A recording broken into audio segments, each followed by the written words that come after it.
찬송가 254장을 부르시겠습니다. 254장입니다.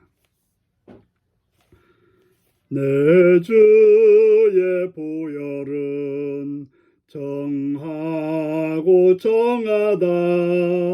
내 죄를 정케 하신 주 날 로라 하신다.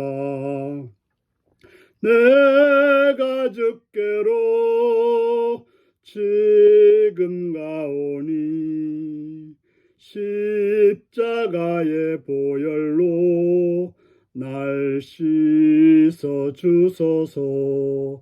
약하고 추해도 주께로 나가면 힘주시고 내 추함을 곧 씻어주시네.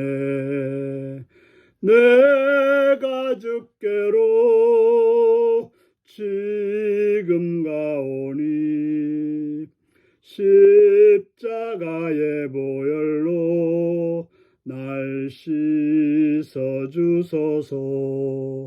나로라 하심은 온전한 믿음과 또 사랑함과 평안함 다 주려 함이라.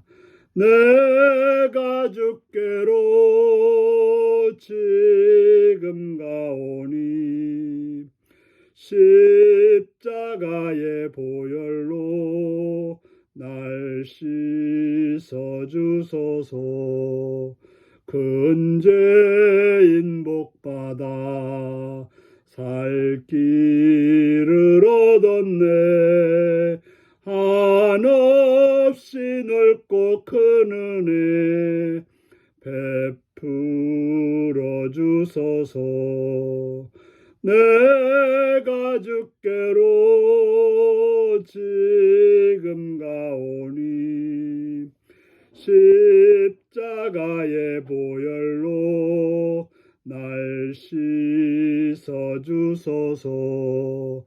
그 피가 맘속에 큰 증거 됩니다. 내 기도 소리 들으사 다 허락하소서. 내가 주께로 지금 가오니 십자가의 보혈로 날 씻어주소서. 아멘. 이 시간 우리 계신 하나님 말씀은 사무엘하 24장 1절에서 14절까지 말씀입니다. 사무엘하 24장 1절에서 14절입니다. 여호와께서 다시 이스라엘을 향하여 진노하사 그들을 치시려고 다윗을 격동시키사 가서 이스라엘과 유다의 인구를 조사하라 하신지라. 이에 왕이 그의 곁에 있는 군사령관 요압에게 이르되 너는 이스라엘의 모든 지파 가운데로 다니며 이제 단에서부터 브엘세바까지 인구를 조사하여 백성의 수를 내게 보고하라 하니 요압이 왕께 아뢰되 이 백성이 얼마든지 왕의 하나님 여호와께서 100배나 더하게 하사 내 주 왕의 눈으로 보게 하시기를 원하나이다. 그런데 내 주 왕은 어찌하여 이런 일을 기뻐하시니까 하되 왕의 명령이 요압과 군대 사령관을 채촉한지라. 요압과 사령관들이 이스라엘의 인구를 조사하려고 왕 앞에서 물러나 요단을 건너 갓 골짜기 가운데 성읍 아루엘 오른쪽 곧 야셀 맞은 쪽에 이르러 장막을 치고 길르앗에 이르고 딥릿 후시 땅에 이르고 또 다나엔에 이르러서는 시돈으로 돌아 두루 견고한 성에 이르고 히윗 사람과 가나안 사람의 모든 성읍에 이르고 유다 남쪽으로 나와 브엘세바에 이르니라. 그들 무리가 국내를 두루 돌아 9달 20날 만에 예루살렘에 이르러 요압이 백성의 수를 왕께 보고하니 곧 이스라엘에서 칼을 빼는 담대한 자가 80만 명이요 유다 사람이 50만 명이었더라. 다윗이 백성을 조사한 후에 그의 마음에 자책하고 다윗이 여호와께 아뢰되 내가 이 일을 행함으로 큰 죄를 범하였나이다. 여호와여 이제 간과없나니 종의 죄를 사하여 주옵소서. 내가 심히 미련하게 행하였나이다 하니라. 다윗이 아침에 일어날 때 여호와의 말씀이 다윗의 선지자 갓에게 임하여 이르시되 가서 다윗에게 말하기를 여호와께서 이와 같이 말씀하시기를 내가 내게 세 가지를 보이노니 너를 위하여 너는 그 중에서 하나를 택하라. 내가 그것을 내게 행하리라 하셨다 하라 하니라 하시니 갓이 다윗에게 아뢰어 이르되 왕의 땅에 7년 기근이 있을 것이니까 혹은 왕의 원수에게 쫓겨 석 달 동안 그들 앞에 도망하실 것이니까 혹은 왕의 땅에서 사흘 동안 전염병이 있을 것이니까 왕은 생각하여 보고 나를 보내신 이에게 무엇을 대답하게 하소서 하는지라. 다윗이 갓에게 이르되 내가 고통 중에 있도다. 청하건대 여호와께서는 긍휼이 크시니 우리가 여호와의 손에 빠지고 내가 사람의 손에 빠지지 아니하기를 원하노라 하는지라. 아멘. 오늘은 하나님보다 사람의 수를 의지한 죄라는 제목으로 말씀을 나누겠습니다.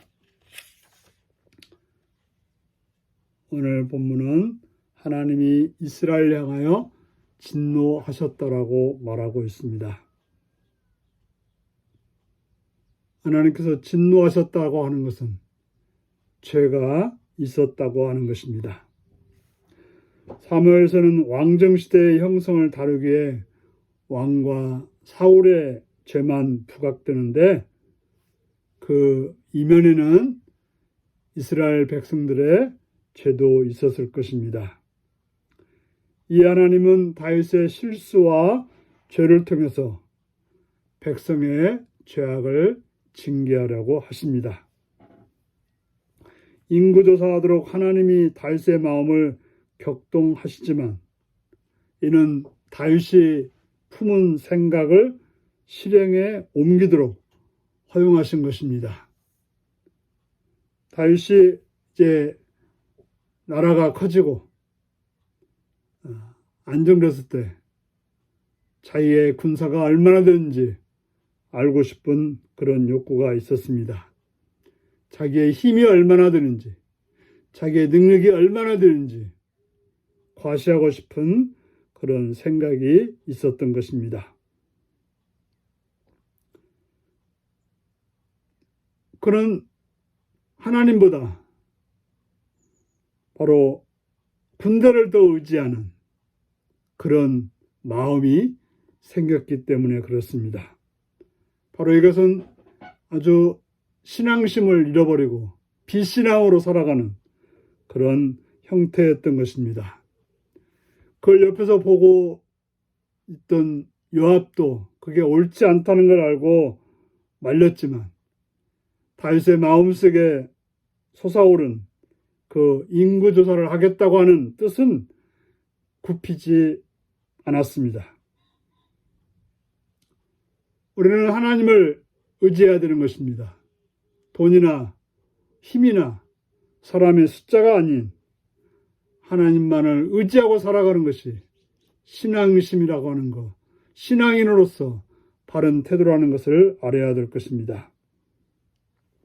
인구조사를 하고 나서 다윗은 깨달았습니다. 늦은 거죠. 자신은 해서는 안 될 일을 했다고 하는 것을 알게 되었습니다.